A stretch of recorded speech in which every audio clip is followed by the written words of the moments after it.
Hello guys, देखिए हम लोग कल इस क्लास 10th के सभी टॉपिक को और चैप्टर वाइज अध्ययन किया था और उसमें दर्शाया था कि कितना सब्जेक्टिव और कितना ऑब्जेक्टिव आता है। आज मैं यही सब्जेक्टिव लेकर आया हूँ। 60 दिन का क्लास रहेगा। आज दूसरा दिन है, आप देखते रहिए। सभी क्वेश्चन को हल कर रहे हैं और ये प्रश्न जरूर देखते रहिएगा क्योंकि एग्जाम में ये प्रश्न रामबाण के काम करेगा। चलिए देखिए क्वेश्चन। यूक्लिड विभाजन एल्गोरिथम से 132 320 का 132 और 320 का मौसा ज्ञात कीजिए। तो सबसे पहले हम आपको भाग विधि से बता देते हैं, फिर यूक्लिड विभाजन से बताएंगे। 132 में 320 से भाग दो। कितना वर्ष में काट दे इसको? 2। तो 132 दूनी कितना होता है? 264। घटेगा तो कितना आएगा? 56। अब इस 56 से 132 में फिर भाग दो। कितना वर्ष में कटेगा? 2। तो 56 दूनी कितना होता है? 112। अब 112 में से 132 घटा दो, 20। अब इस 20 से फिर 56 में भाग दो। देखो 20 से 56 में भाग दीजिएगा तो आपका कितना आएगा? 20 दूनी 40। कितना बचा? 16। अब इस 16 से फिर किसमें भाग देना? 20 में। बोलिए 16 एकम 16। कितना बचा? 4। अब ये जो 4 बचा है, इस 4 से 16 में भाग दे दो। 4 चौका 16। कट गया।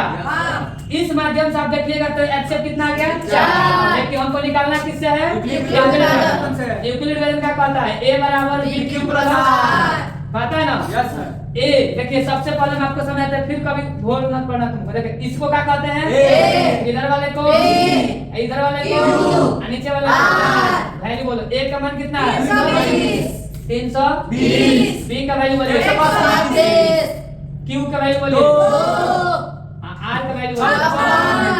अब इस पर से ऊपर बुला दे। देखिए अब a का मान कितना हो जाएगा? 132। बहुत बढ़िया 132। c का वैल्यू बोलिए 56। q का वैल्यू बोलिए 2। और r का वैल्यू बोलिए r का 20। फिर a का वैल्यू बोलिए 56। b का वैल्यू बोलिए 20। q का वैल्यू बोलिए 2।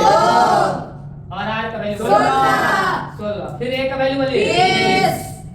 b का बोलिए 16। q का बोलिए 1। r का बोलिए 4। फिर a का बोलिए 16। b का बोलिए 4। c का q का बोलिए 4 और r का मान 0। एचसीएफ कितना आ गया? 4। लिख देंगे 132 और 320 का मौसा। कितना होगा? 4। बनेगा आप लोगों से? कोई दिक्कत नहीं, परेशानी नहीं, समस्या नहीं। चलिए देखिए क्वेश्चन नंबर अब कितना है? 2। और 2 नंबर क्वेश्चन देखिएगा ध्यान से। दो संख्या का मौसा कितना दिया है? 100। लौसा कितना दिया है? 2175। यदि एक संख्या कितना हो? 25। तो बताओ दूसरी संख्या कितनी होगी? इसका फॉर्मूला होता है कि दो संख्याओं का गुणनफल बराबर एचसीएफ गुणे एलसीएम।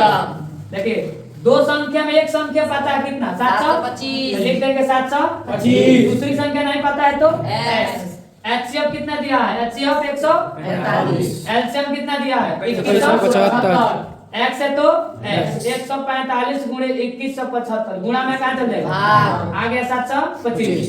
725 तिहाइयां 2175। ठीक है। अब इसकी से 75 है ना कि 74 है? 75 होगा। अब देखो x का वैल्यू 145 में कितना से गुणा कर दो? 3 से। 5 ते यहाँ 8 में यहाँ 4 ते यहाँ 1 13 3 है कम 3 एक हासिल हुआ 4। दूसरी संख्या कितनी हो गई? 435। आइए देखिए अब क्वेश्चन नंबर कितना? 3। क्वेश्चन है 8 9 और 49 का मौसा और लौसा ज्ञात कीजिए। देखिए 8 और 9 और 49। 8 को पहले कटा दीजिए।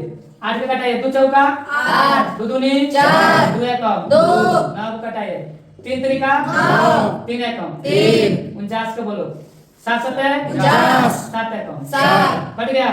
यहाँ पे लिखिए 8, यहाँ पे लिखिए 9 और यहाँ पे लिखिए 49। 8 का बोलिए क्या क्या फैक्टर है? 2 गुणे 2। इसका बोलिए 3 गुणे 3। इसका बोलिए 7 गुणे 7। देखिए कोई मिला है क्या? नहीं। लेकिन सबके अंत में कितना मिला है? 1। तो एचसीएफ कितना हो जाएगा? 1। यानी आपका मौसा पता चल गया। अब क्या निकालना है? एलसीएम। एलसीएम के लिए सब डिजिट को क्या किया जाता है? गुणा। तो सब बोलिए 8 गुणे 9 गुणे 49 सब गुणा कर दो। 8 9 72 49, 72 49 से गुणा कर दो, कितना आ जाएगा? 3528। आपका इस प्रकार आंसर होगा। चलिए अब क्वेश्चन नंबर कितना? 4 नंबर पर ध्यान दीजिएगा। 0.17 के ऊपर बार है और इसको किस में लिखना है बाबू? P by Q बन जाएगा।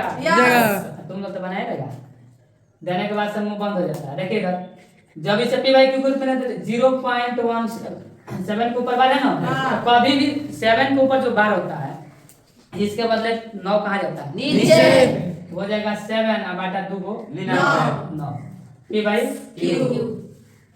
चलिए देखिए ये प्रश्न 4 में का ही क्वेश्चन है, इसलिए इसको बदले नहीं है, 5 नहीं किए हैं। 4 में का मान लो जो अभी दिए थे 0.117, अब इसको आपके एग्जाम में कैसा बदलने का कोई नहीं है, इसलिए सोच रहे हैं आपका जो डर है भय वो खत्म। अब एक बार समझ लो इसको 3.127 दोनों के ऊपर ही बार है, लेकिन इसके ऊपर बार नहीं है। तो इसके बदले में क्या होगा, ये क्वेश्चन बनेगा कैसे? तो जैसे रहता है दशमलव के बाद पूरा डिजिट में लिख दो। ये हो गया 31 से कितना? 27। अब इसको क्या करेंगे, को ऊपर बार है 2, जब ऊपर बार है उतना 9 नीचे, तो उतना 9 क्या कर देंगे नीचे। और इसमें देखो इसके बाहर कितना है? 1 दशमलव के आगे इसको बार नहीं है, तो उसके बदले क्या होता है? 0। अब घटाया जाता है, तो घटेगा कब? 31 को। तो घटेगा कितना आपका? 31। जब 31 को घटेगा तो बोलिए 3127 में से 31 को घटाइएगा तो 30 हो जाएगा 96 और बाटा 990। इसको 2 से घटा दो, क्या करो? 2 से घटा दो। P by Q के रूप में तो आ गया, बट और सरल करो इसको। बोलिए 2 एकम 2 बचे 2 चौका 2 आठे, इसको घटा दो 2 से। 2 चौका 2 नवा 2 बचे 10। अब देखिए आपका आ गया P by Q। तो इस प्रकार से क्वेश्चन का हल किया जाएगा, ठीक है। चलिए देखिए अब क्वेश्चन नंबर कितना है? 5, और सबसे वीवीआई क्वेश्चन यही है। लिख के डालो, चैनल के माध्यम से लिख के डालो, अगर ये क्वेश्चन आ जाएगा तो जॉन का था। देखिए लिखा है, सिद्ध कीजिए कि 3 - √5 एक अपरिमेय संख्या है। तो सबसे पहले इसे कह दिया कि सिद्ध कीजिए कि 3 + 3 - √5 एक अपरिमेय है। तो हम क्या करेंगे, इसको सबसे पहले लिखेंगे 3 - √5 एक कौन चीज है? परिमेय संख्या है। परिमेय संख्या वो तो माना है, हमने माना है, उसको पढ़ा दिया। उसके नीचे लिख देंगे यदि संभव है तो तो बोलिए 3 - √5 बराबर a बटा b। अब a और b क्या है? तो पूर्णांक है। तो ये भी लिखेंगे जहां a और b एक पूर्णांक है। a और b एक क्या है? पूर्णांक है। a और b एक पूर्णांक है। जब a और b एक पूर्णांक है तो 3 - √5 बराबर a बटा b होगा ना।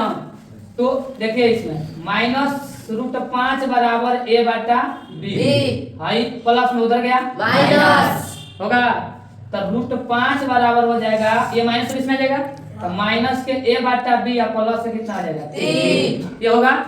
अब इसको क्या करेंगे, √5 बराबर पहले 3 और माइनस के a बटा b, जहां a और b एक का है? पूर्णांक है। a और b एक पूर्णांक है, तो a भी एक पूर्णांक है तो यह सभाज्य संख्या होगा।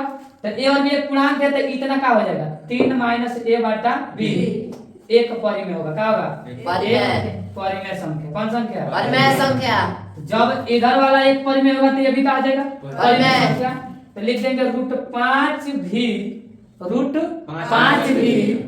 एक का होगा? परिमेय संख्या। कौन सी होगा? परिमेय संख्या। अब यहाँ लिखेंगे जब √5 एक परिमेय संख्या होगा, ये भी एक परिमेय संख्या है। √5 एक परिमेय संख्या होता है? नहीं, लिखेंगे परंतु। कैसे लिखेंगे? परंतु √5 एक का है?